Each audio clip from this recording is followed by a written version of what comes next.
창세기요? 창세기 20장. 예. 우리가 1절에서 7절까지 살펴봤거든요. 예. 그러니까 우리가 전에 살펴봤던 것은 마물의 평화에 살고 있던 아브라함이 이제 남쪽으로 이주했죠. 남쪽으로 이주했는데 가데스와 술이라는 지역 사이에 있는 그 그랄로 이주하게 됐습니다. 거처를 옮게 됐는데 아브라함이 자기 아내 사레를 누이라고 했기 때문에 그 그랄 왕 아비멜렉은 사라를 취하게 됐죠. 자기 궁으로 들이게 됐단 말이죠. 그런데 밤에 하나님께서 이제 아비멜렉의 꿈에 나타나셔가지고 그의 하는 일이 부당하다고 말씀을 하셨습니다. 그래서 이러한 일로 아비멜렉의 집안에는 모든 여자들의 태가 닥치는 그러한 재앙이 있게 됩니다. 그래서 결국 이제 아비멜렉에게 하나님이 너는 죽은 자가 되었다라고 말씀하신 그 하나님의 말씀이 사실적으로 적용이 되었던 것이에요. 우리가 저번 주에 살펴봤듯이 너는 죽은 자가 되었다 이 말씀은 그 히브리서 11장에 나온 그 말씀처럼 대를 잇지 못하는 또 자식을 낳지 못하는 사람들을 표현할 때 이제 죽은 자라고 표현을 한다고 말씀드렸습니다. 어쨌든 사라를 보호하는 이 같은 그 하나님의 초자연적인 간섭이잖아요. 그죠? 어떤 이방인 왕의 꿈에 나타났다는 것은 초자연적인 간섭을 하신 거거든요. 그래서 장차 태어날 그 이삭을 위해서 반드시 필요했기 때문에 주님이 직접 나서서 이를 해결하고 계신 것을 우리가 살펴봤습니다. 그래서 우리가 이제 8절부터 18절까지 나오지 한번 살펴보도록 할게요. 8절 다 같이 한번 읽어보도록 하겠습니다. 시작. 그러므로 아비멜렉이 아침에 일찍 일어나 자기의 모든 신하들을 불러 그들의 귀에 이 모든 일을 말하며 그 사람들이 심히 두려워하더라. 꿈에 나타나신 하나님의 경고를 듣고 아비멜렉은 그 이튿날 아침에 일찍 일어났습니다. 아마 잠을 자지 못했겠죠. 두려워서 잠을 설쳤을 것입니다. 그래서 아침에 일찍 일어난 것 같아요. 그리고 자신의 잘못을 그 종들하고 나눴습니다. 그리고 종들을 주의시키는 그러한 일을 했는데, 그러니까 저 부부로 인해서 우리가 재앙을 받지 않도록 우리가 방법을 한번 연구해 보자 하고 또 이렇게 종들하고 얘기를 했을 것 같아요. 어쨌든 아비멜렉의 태도는 하나님을 두려워하는 사람이었습니다. 그 마음을 볼 수 있어요. 그리고 아비멜렉과 그 종들은 이방인들이었잖아요. 그래서 그 이방인들의 양심을 또 우리가 볼 수 있는 것이거든요. 히브리서 13장 4절에 보면 그런 말씀이 있거든요. 결혼은 모든 것 가운데 존귀한 것이라고. 그래서 잠자리는 더럽히지 말아야 될 거라고 기록이 되어 있죠. 지금 이 아비멜렉은 성경이 없었어요.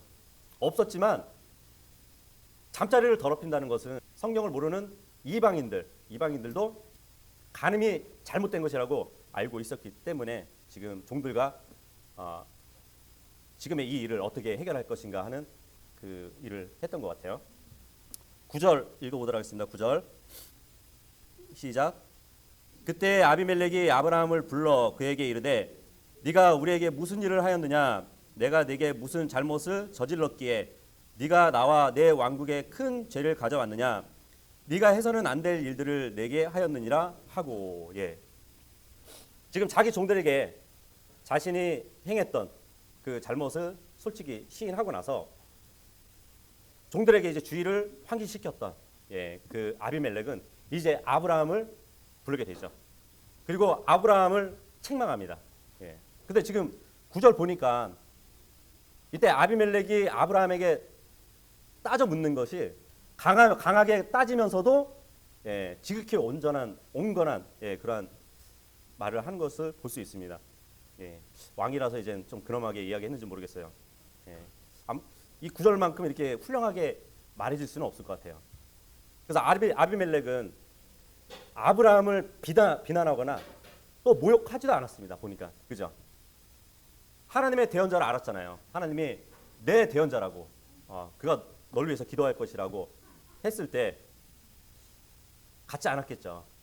어떻게 거짓말을 일삼는 사람이 하나님의 대언자가 될 수 있을까 했을 거란 말이에요. 하지만 아브라함 앞에서 그를 비꼬지도 않았습니다. 예. 너가 대언자라고? 전혀 그렇게 안 보이는데 그러지 않았다는 것이에요. 오히려 아비멜렉은 아브라함이 자기에게 끼친 그 해를 이제 공정하면서도 그 점에 대해서 그가 원망스럽게 생각한다는 그 사실을 말하고 있는 것을 볼 수 있습니다. 이제 뭐 두 가지를 지금 얘기를 하고 있죠. 아비멜렉은 자기가 하마터면은 그 간음죄를 범했을 뻔했다고. 근데 여기 보니까 그 간음죄를 아비멜렉은 큰 죄라고 부르고 있어요. 그죠? 큰 죄를 가져왔다고. 그렇게 보면 이제 그랄 땅이, 그랄 왕국이 우리나라보다는 더 도덕적인 것이에요. 그죠? 우리는 뭐 간음죄 아예 폐지됐잖아. 쉽게 얘기하는데 그랄 왕은 큰 죄를 가지고 왔대요. 내가 간음을 했으면은 그게 큰 죄였다고 지금 얘기를 하는 것이에요. 그리고 두 번째로는 아비멜렉은 비록 모르고 사라를 데려왔지만 만약에 내가 사라와 관계를 가졌다면 우리 왕국에 하나님의 진노를 가져왔을 것이라고 얘기를 하고 있습니다. 개인적인 죄도 물론이지만 우리의 왕국에도 하나님의 진노가 있을 뻔했다고 지금 아브라함한테 얘기를 하고 있는 것이에요.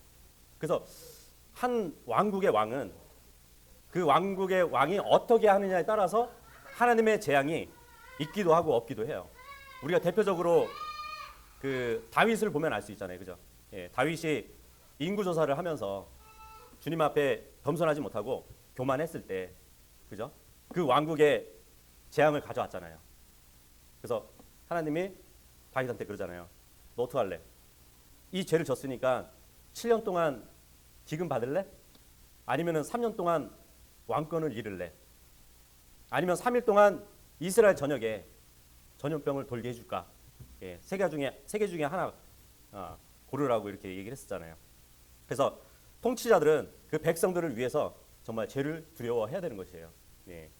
아무나 왕이 되는 것은 아닌 것 같아요. 근데 아비멜렉 같은 경우는 죄를 두려워하는 왕이었음을 우리가 볼 수 있는 것이죠. 10절 읽어보도록 하겠습니다. 10절 시작. 또 아비멜렉이 아브라함에게 이르되 네가 무엇을 보았기에 이 일을 하였느냐 하니. 지금 아비멜렉은 아브라함에게 아니 너가 어떻게 봤길래 우리 민족들을 위험한 사람들로 의심하게 됐냐. 그 근거를 한번 대보라고 지금 얘기를 하고 있어요. 무엇 때문에 너는 사라가 네 아내라는 것을 우리가 알면 그걸로 인해서 네가 위험에 처하게 될 것이라고 생각했냐고. 그러니까 왜 우리의 선함을 의심했냐고 지금 따져 묻고 있는 것이에요. 11절 보도록 할게요. 시작. 하나님이 이르되 그 까닭은 분명히 이곳에는 하나님을 두려움이 없으므로 내 아내로 인해 그들이 나를 죽일 줄로 내가 생각하였기 때문이라. 지금 아브라함은 자신에 대해서 구차한 변명을 하고 있습니다. 그죠? 지금 아브라함은 이 지방에 대해서 나쁘게 평가하고 있었던 것이에요. 그래서 자신의 견해를 지금 털어놓고 있습니다. 그 아비멜렉의 책망에 대해서 아브라함은 이것에는 내가 보니까 하나님을 두려움이 없습니다. 제가 그렇게 생각을 했었습니다. 그렇게 얘기를 하거든요. 하나님을 두려움이 없다. 이렇게 얘기를 합니다. 근데 하나님을 두려움이 없다라는 이 성경 구절 어디서 들어본 적 없나요? 그 로마서 3장에 가면은 의로운 사람은 없나니 없도다 한 사람도 없도다 이렇게 나오거든요. 하나님을 찾는 자도 없고 모두가 탈선해 버렸다고 로마서에 쭉 나오거든요. 그러다가 마지막에 이제 3장 18절에 가서 그들의 눈앞에는 하나님을 두려움이 없느니라 그러거든요. 그래서 이 아브라함이 로마서를 인용을 한 것인지 아브라함이 이 말을 한 것은 하나님을 두려워하지 않는 자는 악을 쉽게 저지를 수 있다는 그러한 뜻을 내포하고 있는 것이거든요. 그래서 아브라함은 자신에게 닥칠 그 화를 두려워서 이제 거짓말을 했다고 우리는 볼 수 있죠. 그렇다고 해도 지금 아브라함이 그 불신자의 행위를 두려워해서 거짓말을 했다는 것은 결코 정당화될 수는 없는 것입니다. 예. 이곳에는 하나님을 두려움이 없으니 이곳 사람들이 나를 죽일 것이다. 예. 이렇게 생각한 것은 어디까지나 아브라함의 개인적인 생각이었어요. 그죠?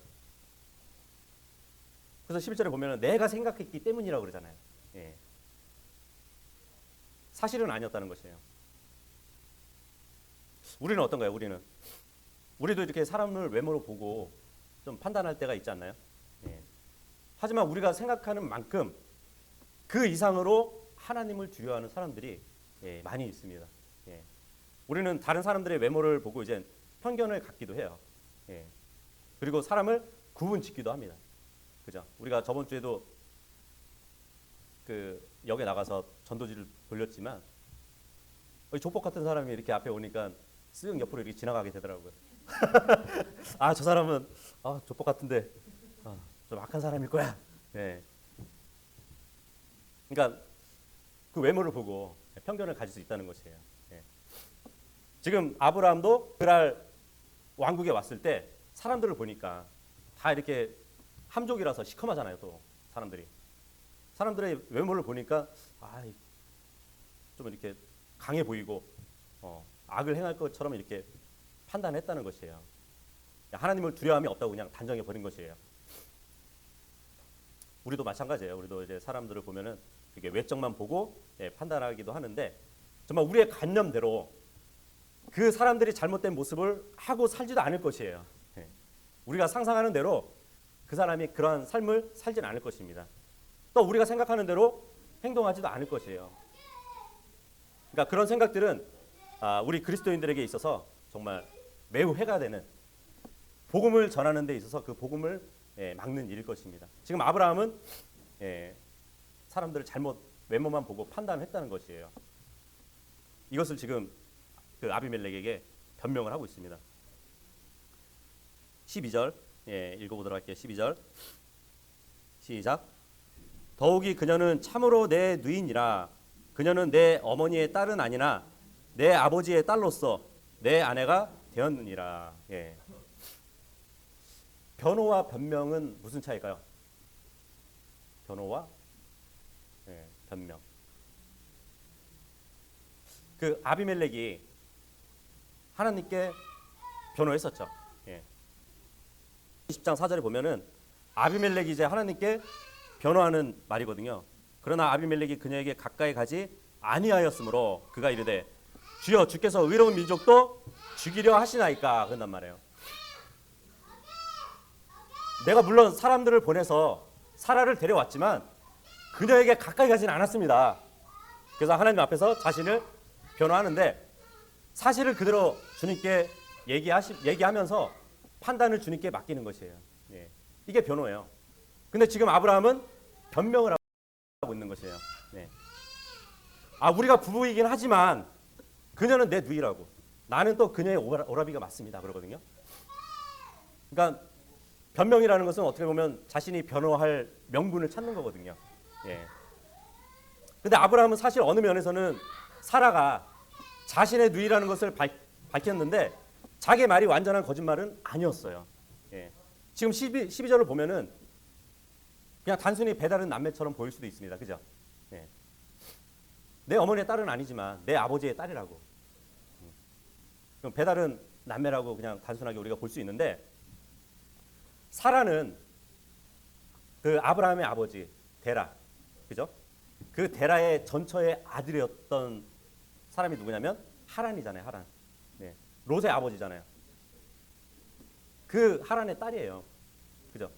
롯하고 그 지금 사라는 정말 남매예요. 근데 당시의 풍습에 의해서 뭐 어떻게 보면은 사라도 조카뻘인 거잖아요. 조카잖아요. 그죠? 그렇기 때문에 누이 동생이라고 해도 전혀 상관이 없었어요. 하지만 이제 반만 얘기했으니까 이제 반만 진실을 얘기했던 것이죠.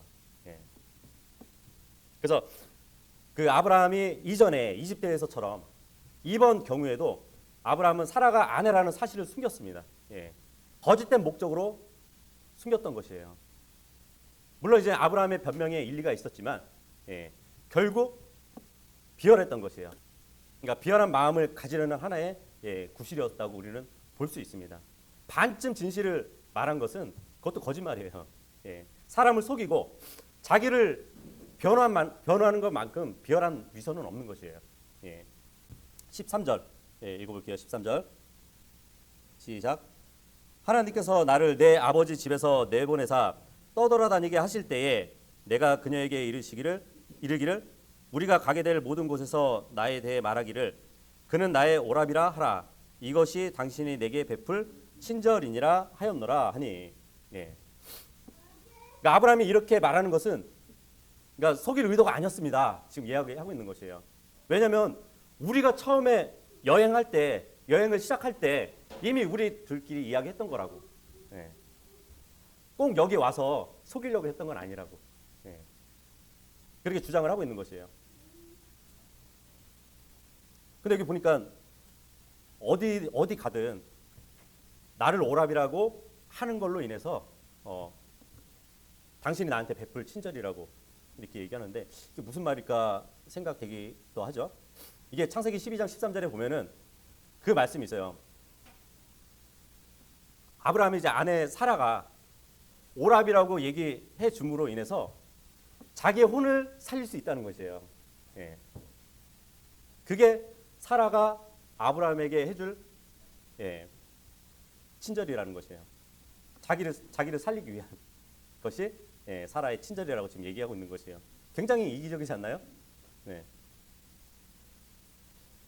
그러면 사라 입장에서는 그가 오랍이라고 해서 얻은 건 뭘까요? 아브라함에게 있어서 친절은 뭘까요? 보니까 이기적인 것 같아요.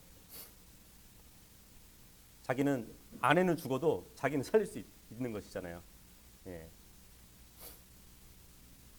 그나마 이제 아브라함이 여기 13절에 보면은 하나님께서 나를 떠돌아다니게 하실 때 이 표현이 굉장히 중요한데요. 히브리서 11장 8절에 보면 아브라함은 어디로 가는지 알지 못한 채 나갔다고 이렇게 기록이 되어 있거든요. 그것도 하나의 믿음이라고 하나님이 말씀해 주셨는데 요 13절에 보면은 집을 떠나 떠돌아다니게 하실 때 이 말은 그가 어디로 가는지 알지 못한 채 훗날 상속으로 받을 그곳으로 나아갔다는 표현입니다. 그러니까 뭐 우리에게 적용하자면은 우리도 이제 신앙생활을 하잖아요. 하지만 그 신앙생활에 있어서 우여곡절이 있을 것이에요. 그럼에도 불구하고 믿음의 길에서 벗어나지 않는다는 것입니다. 14절 읽어보도록 할게요. 시작. 아비멜렉이 양들과 소들과 남종들과 여종들을 취해 아브라함에게 주고 그의 아내 사라도 그에게 돌려주며. 결국 이제 그 하나님의 말씀대로 하나님이 7절에 말씀하셨잖아요. 그의 아내를 돌려보내라고.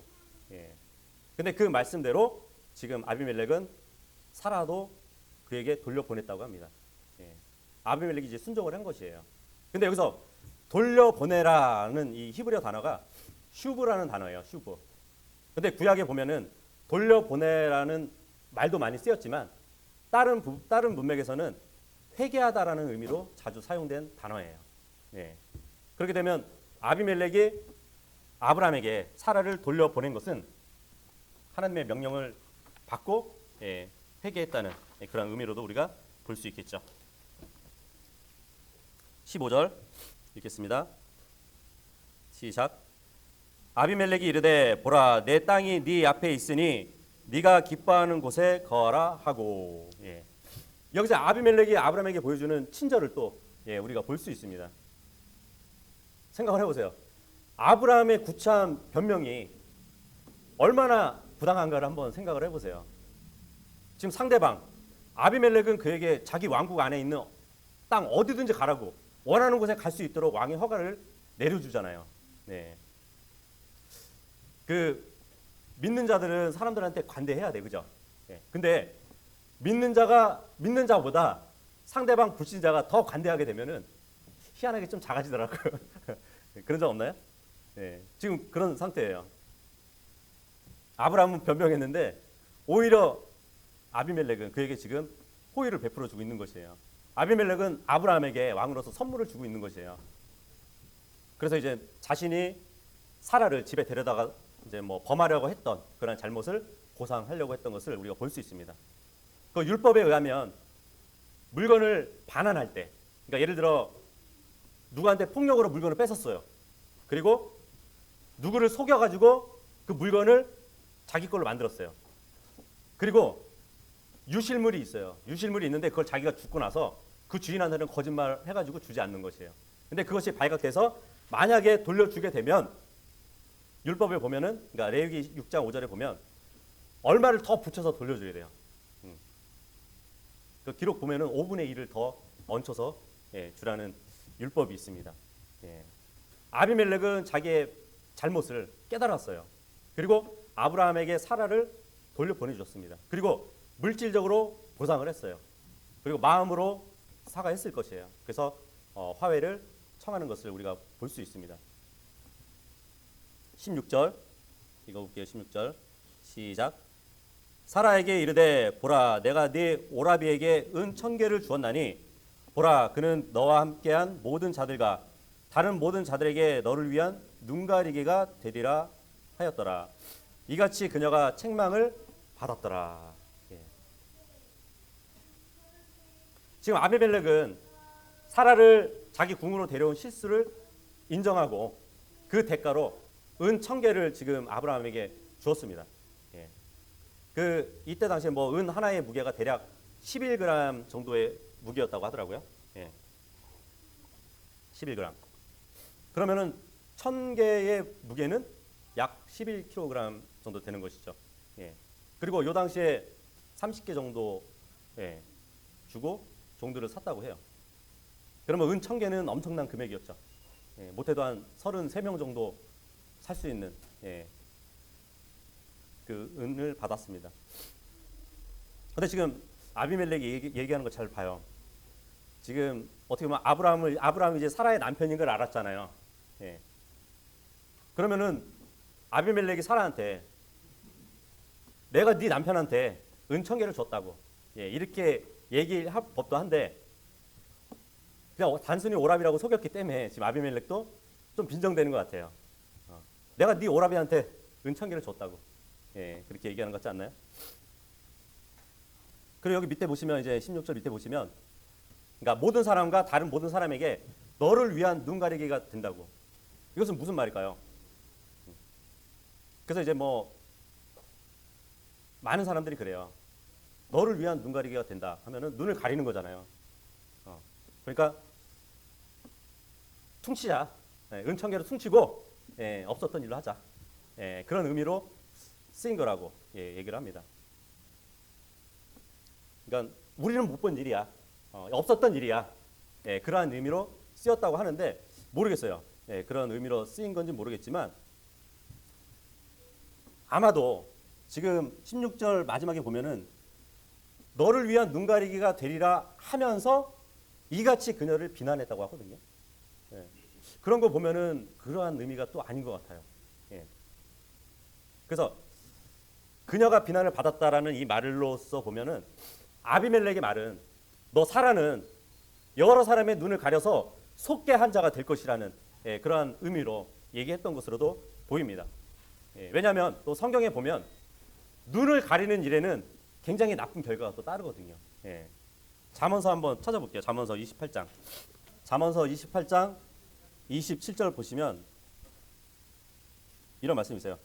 가난한 자에게 주는 자는 부족하지 아니할 것이나 자기 눈을 가리는 자는 많은 저주를 받으리라. 눈을 가린다는 것은 굉장히 나쁜 결과를 가져옵니다. 그리고 누가복음 22장 64절도 한번 보세요. 그분의 눈을 가리고 얼굴을 치며 그분께 물어 이르되 대언하라 너를 때린 자가 누구냐 하고 예수님이 조롱당하실 때 어떻게 조롱당하셨냐면 너가 대언자라고? 대언자는 미래를 볼 수 있는 사람이잖아요. 그죠? 그러면서 예수님의 눈을 가려요. 그리고 병정 중에 한 명이 때려요. 누가 때렸게? 그렇게 지금 얘기하는 것이거든요. 그래서 지금 눈을 가린다는 것은 어떻게 보면 속인다는 것을 의미하는 것이에요. 그래서 지금 아비멜렉이 다시 말씀드리지만 아비멜렉이 사라한테 얘기한 것은 눈 가리개가 되게 했다는 것은 네가 여러 사람들의 눈을 가려서 속게 만들었다. 그러면서 이제 비난을 했다고 우리가 또 볼 수 있습니다. 어쨌든 아브라함은 물질의 보상을 충분히 받았어요. 그리고 잃어버릴 뻔했던 그 아내와의 관계도 회복됐습니다. 그리고 수치를 씻고 또 명예를 회복할 수 있었어요. 무엇보다도 큰 축복이 뭐냐면 아브라함이 하나님께서 전능하시고 또 자기를 한없이 사랑하신다는 것을 아마 깨닫게 됐을 겁니다. 17절 돌아와서 읽어보도록 하겠습니다. 시작. 이에 아브라함이 하나님께 기도하며 하나님께서 아비멜렉과 그의 아내와 그의 여종들을 고치셨으므로 그들이 아이들을 낳았으니. 이제 아브라함이 아비멜렉에 보여준 그 대언자로서의 친절을 또 우리 볼 수 있습니다. 아브라함은 아비멜렉을 위해서 지금 기도하고 있어요.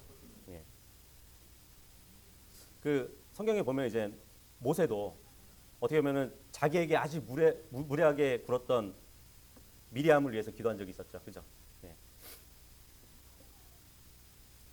그 모세를 대적했을 때 미리암 피부에는 나병이 걸렸었거든요. 하지만 모세가 그를 위해 기도했을 때 하나님은 치료해 주셨거든요. 그리고 욥도 마찬가지죠. 욥도 자기 마음이 굉장히 고통스러운데 친구들이 또 옆에서 위로해 준다고 하지만 그 위로가 오히려 그 욥의 마음을 더 고통스럽게 만들었거든요.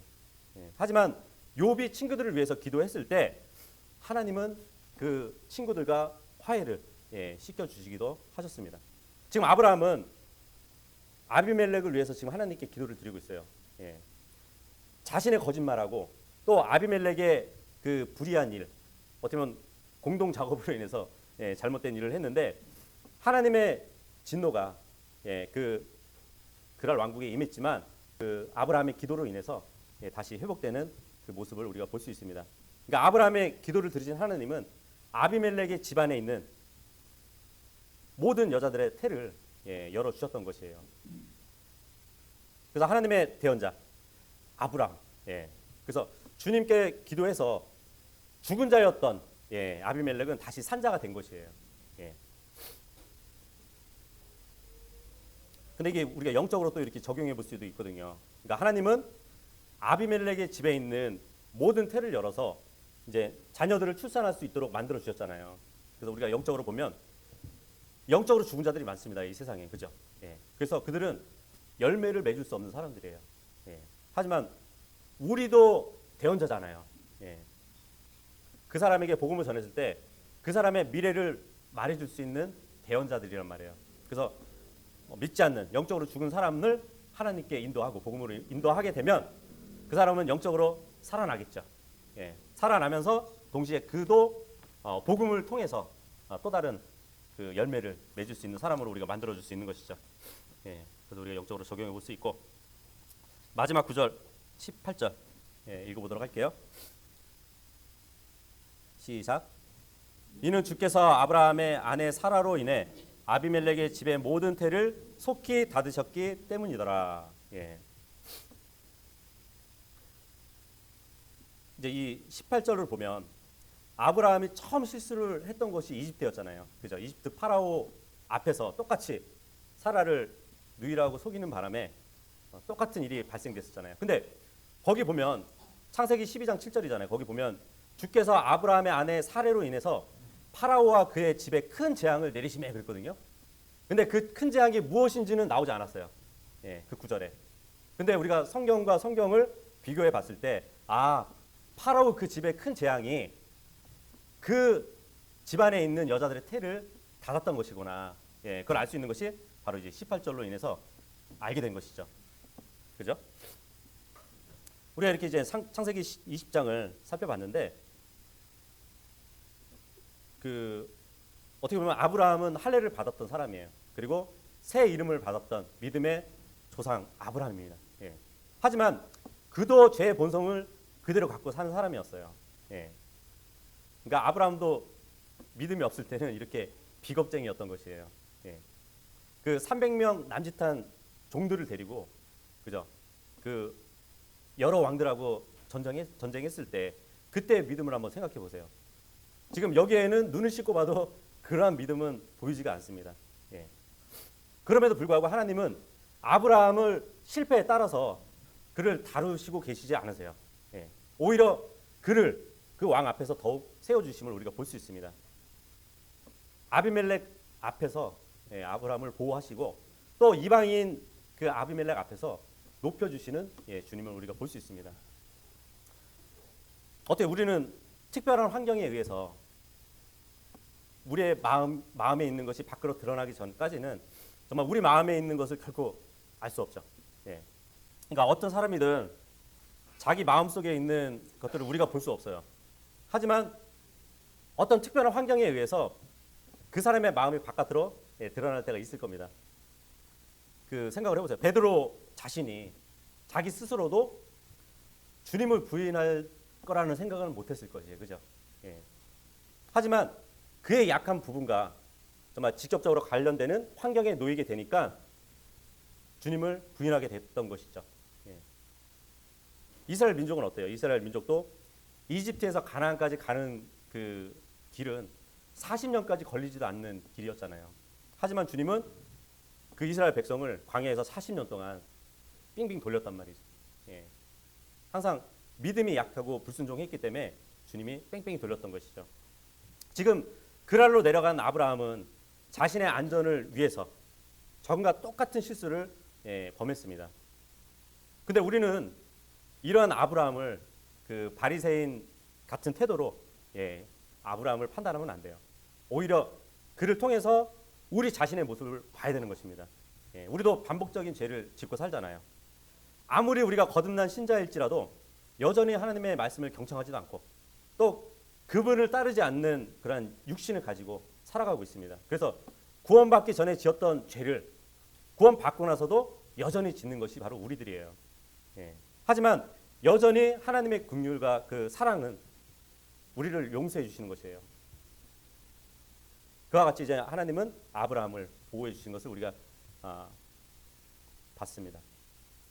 마치 뭐 방탕한 자식이 막 버려놓은 그 일을 부모가 수습할 때가 있잖아요. 그죠? 그 책임을 감당하는 그 부모의 사랑을 연상케 해주는 것을 우리가 볼 수 있습니다. 우리도 세상에 믿지 않는 자들과 함께 있을 때 그들 앞에서 실수한 적이 있을 것이에요. 하지만 그들 앞에 우리를 하나님은 부끄럽게 만들어 주시지 않으세요. 오히려 회복시켜 주시고 그들 앞에서 우리를 세워주시는 분이 바로 하나님인 것이에요. 그래서 자기의 아들들을 끝까지 관심을 가져주시고 또 회복해 주시고 또 세워주시는 분이 바로 신실하신 하나님인 것입니다. 그래서 우리가 섬기는 그 하나님은 좋으신 분이세요. 그래서 그분을 우리가 알았다면 정말 그분의 뜻에 합당한 삶을 살아가는 우리 모두가 될 수 있기를 바라겠습니다.